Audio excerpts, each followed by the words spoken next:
affectionately referred to as the Chuck Cook turn. Oh. Man, that was quick. Didn't even have a chance to... Look at that. Wow. Oh, man, that was perfect. Eat that, Consumer Reports. All right, folks, we're back in action today with more FSD. We're doing FSD Beta stuff today. John here, subscriber of the channel. I appreciate you reaching out because very helpful because I don't have this. $15,000 is a lot of money right now. Mm-hmm. But you said that at the time when you bought it, FSD was a $5,000. It's now tripled. It's $15,000. Yeah. So we're going to show you. This is the latest update. What is it, 10.69.2? So we are driving around Scottsdale today. We're going to do a couple things that it's known to fail at to see what the improvement is and to see if it's worth it. Now, I've always said that I think that $15,000, well, even $12,000 before, that's a lot of money to spend. So we're going to see if it's worth it today. We're going to talk about your experience with it, and I hope you guys like the video. So away we go.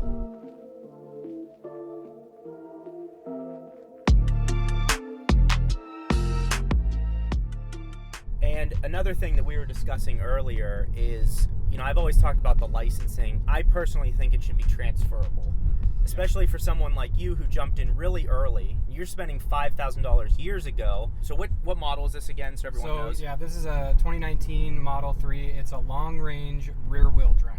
Right, so it's very rare and sought after now. So we're thinking 500,000. Yeah, probably. If someone wants to offer 500,000, you'll consider it. I would consider it. Yeah, I would entertain it possibly. Right. Yeah. So we'll keep that out there. You can let me know. So you hopped in. It was $5,000, and you'd like to possibly upgrade to a Model Y. But to do that and keep this licensing, you would have to spend an additional $15,000 because you can't transfer it. Tesla. Yeah. I think you should, for these people who have gone and spent these thousands of dollars for something you're promising, I think you should be able to transfer the license. I don't think that's much to ask. They're giving you all this data. Your beta testers are unpaid. I don't know. You guys have let me know in the comments below if you've spent above $10,000 on full self-driving, what prompted you to do that? And I don't think you're right or wrong. I'm just curious, the perspective on that. Me personally, I'd like to get forged wheels or something else that would enhance the performance of the car, but you'll have to let me know.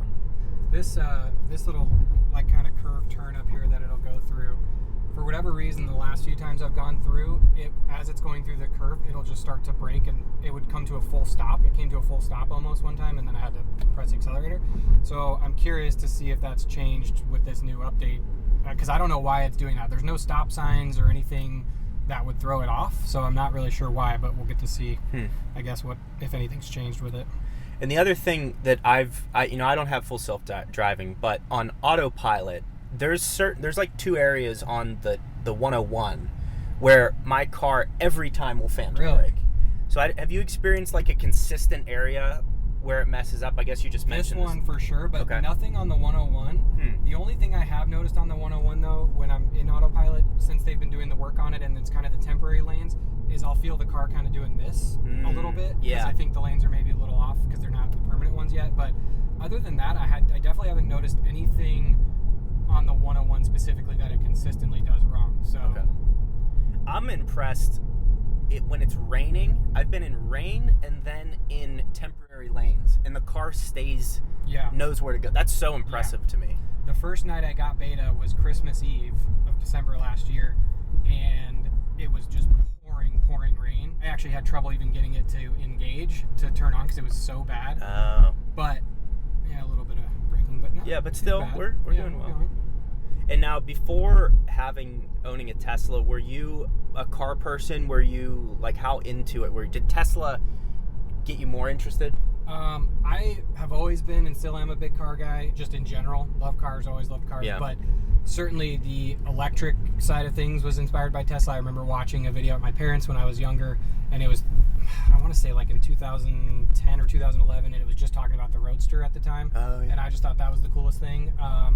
But ever since the Model S came out, it's definitely always been Tesla for me. Like, my dad works for Ford, and I would love to have a Lightning, like the new, that would be an awesome car to have. I'd love to have that. But yeah, Tesla for me is what got me into electric cars for sure. Yeah, no, I think a lot of people in the maybe traditional car community, we'll call it, are like forgetting how much that's grown the car community. Yeah. The electrification, it just made the car community even more robust, which it's really impressive also what has all the developments, all these companies that have popped up now to support these cars and make them even more fun to drive. So it is cool. And like you're saying, the excitement, this is what I tell everyone, like there's a ton of electric cars you can buy right now. But these constant software updates, like you were saying, you've owned the car. Now there's an update. You're excited at 10 o'clock at night to run out in the garage and drive the car. Like that's what these things do to you. Like I just think that's so cool, and it's going to have a lot of value over time.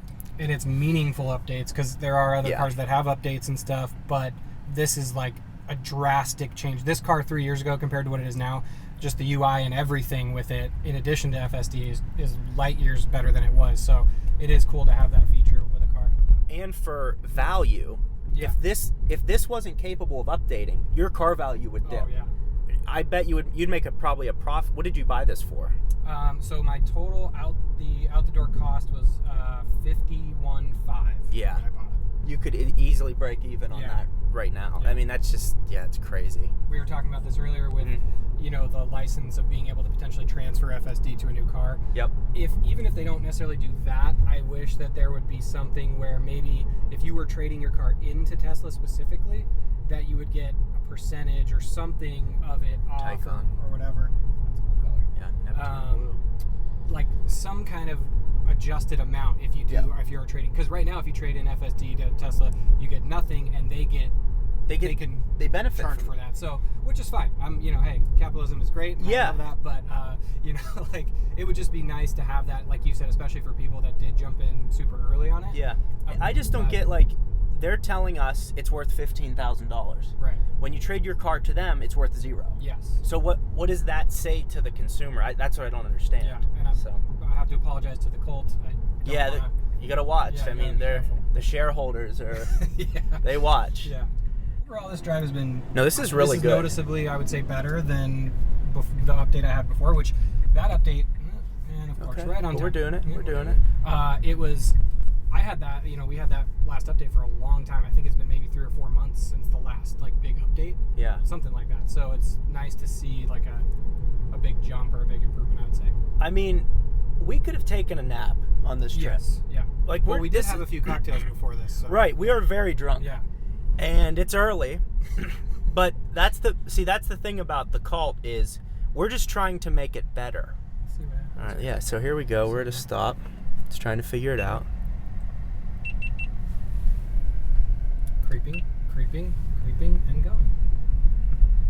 See now... This is tight. Yeah, this is a really tight one. Had there been a car behind me, which when I'm driving this route, I'm always having to just tap on the accelerator. I was hoping it would just go through it after this update, but still... Well, maybe we'll go back through it. Yeah, we'll see what happens. Yeah. But you're right, though. This has been a smooth trip. Oh, yeah. This has been an enjoyable one, I would say, whereas sometimes I'm more annoyed because I'm having to do things or annoyed at what it's doing, but this has been awesome. Yeah, this is very smooth. I'll say the only time I ever get extremely angry at my car, I love it 99% of the time. It's when it phantom brakes hard on the highway. I get so pissed. Yeah. But other than that, that's rare for me. This is very good. And then also, just a reminder to everyone, if you're new to Tesla, if this is one of the first videos you're seeing on them, this is beta. So if you spend $15,000 on it right now, you're not going to get these features to drive you to a destination. Is that accurate? Yes, correct. So so these are, I don't know how many beta testers are out there, but it's not going to be able to just click your destination and it's going to drive you there. So I think that's not as advertised as much as it should be. But they are, Elon timeline is saying by the end of this year it'll be a wide release to people who have FSD. But right. Of course, we have to make an adjustment for that. Right. And we always forgive his excuses because he's our leader. So. See how it does this time around. Maybe it'll be a little better if it's following. Yeah, but that's true. It's still. All right, we got all kind of. So stopping about the same distance. Yeah, which is interesting. I don't know why it would be this far back, but I'm not hitting anything. I'm not. Nope. Accelerator or anything. We'll see how it interacts with this. See, that was nice. Yeah. Definitely before, with this roundabout specifically, if there was a car in the roundabout or anything, it would just it would slam on the brakes. Yeah. And so it's nice to see that it knows to kind of follow. It knows the trajectory of that car and knows to keep going, which is good. I was also impressed with when it makes a turn and gets onto the road here. it doesn't like slowly accelerate. It goes. Oh, there's been a couple times the wheels are spinning a little bit when it's coming Jeez. onto, onto a fast road. So they need to make an adjustment for when it really starts to accelerate, which is when the car is straightened out. Yes. Because it has done it when it's like still turning, and that's when it'll spin the wheels a little bit. But, That's funny. So the nice thing is that I noticed with this is, so it tells you obviously when it's creeping for visibility, right? When you're at a stop. Before you didn't know, you weren't sure if it was still creeping or if it was going, and so you're kind of like guessing. But now it puts this little blue line in the intersection on the visualization, telling you like how far it's going to go creep. Oh, so okay. if it gets to that point, it'll creep up to that line only. Oh, we got some people jaywalking. Oh So we'll no. see how this is. Oh no. Hey, we gave him plenty of room. Look at that. Jeez. Just saved man. Barbie and Ken walking to Send that Camelback. one to Consumer Look at Reports. that. Eat Eat that, Consumer Reports. So that is nice to see that. So if you look down at the screen, you can see where it's going to potentially creep up to before it starts going. But That's there's all right. no weather. Look, the GoPro failed before the software in the Tesla did. So look at that. See, that's that's how I would drive. Yeah. It transfers over. Obviously, like gliding through this a little bit faster would be fine, but Yep. that was perfectly acceptable. Yep. Like that wouldn't, throw anybody else off around you. That's No, they wouldn't know if it was a human or a computer. Yeah. I liken it sometimes to, it reminds me, especially before this update, this is much better I feel like so far, but before this, it was like a new permit driver. Yeah. That was like like a 15-year-old, 16-year-old that just got their license. That's a good way to was the put way it. that it would drive. Yeah. Super cautious, brake checks sometimes, the Right. type of stuff that a 16-year-old might do when they're getting the license.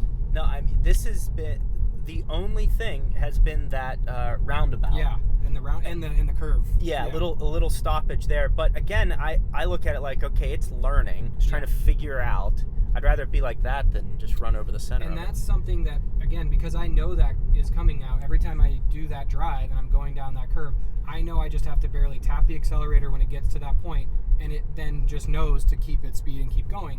And every time I do that and tap the accelerator, again, that's sending the data back to Tesla. So I don't even have to hit the report button because I had an intervention of some kind with the accelerator, and so it knows, and so hopefully they'll see that enough times to know we got to figure this out. It may be like a weird mapping issue more than the car itself. Yeah. Because it's not, I don't know that it's seeing anything, because it's done it in that left lane, it's done it when it's in the right lane, so it could be a mapping thing that's just kind of goofy, but I'm not sure.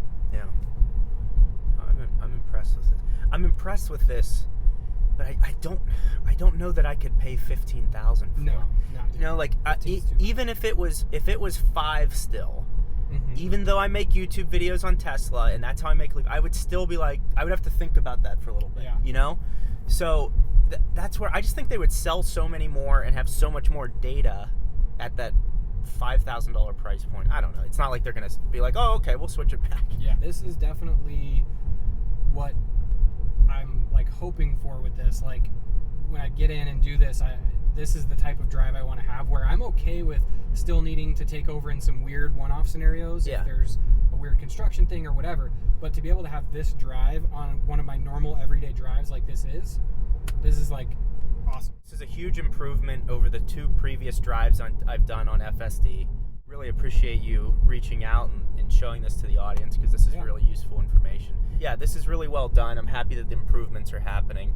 If you guys have any questions, leave it down in the comments below. I'll try to get back to as many of you as possible. But hey, if you're into this, if you want to be part of making the software better, this is really impressive.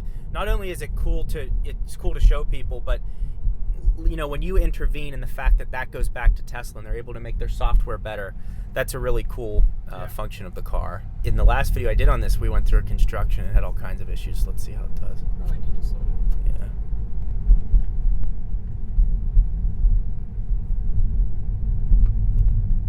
Not hitting anything. Yep. Just to figure it Yeah, out. just let's see what it does. And I mean, what's the speed limit? Probably 15? It's 15. Yeah, so we're going 11.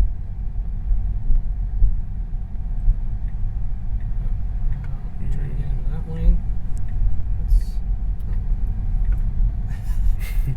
Hey.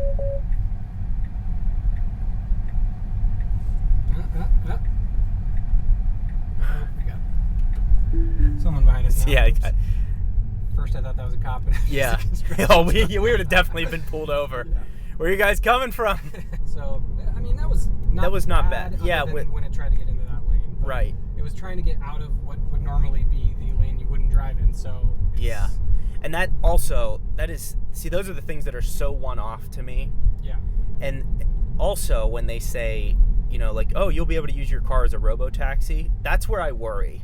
Everything that this has, which again, I know Elon says it'll happen, but I just don't see this. Like little things, like even construction things like that. But I was driving to a friend's house and he lives in a gated community, and just for the car to know that it's got to pull up and either get close enough to this to put the window down for you to type in the gate code or call someone, or it's got to know to stop, let you out of the car and you go do something, get back in and then drive through the gate.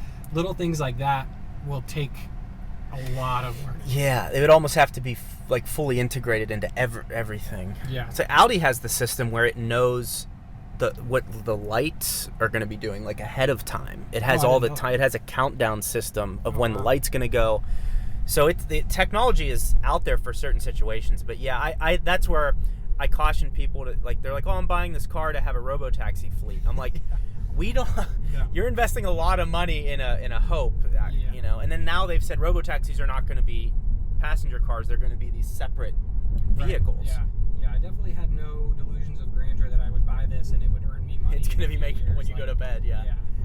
But I do think, like, by the time my son's 4.5, by the time he's 16, he very well may not need to buy a car if there are the robo vans or whatever they are. You know, like it just very well could be a completely different world that we're in, even just 10 plus years from now. If you guys want to see the previous FSD version, click this video right here to see how the improvements are from this video to the previous version of Full Self Driving.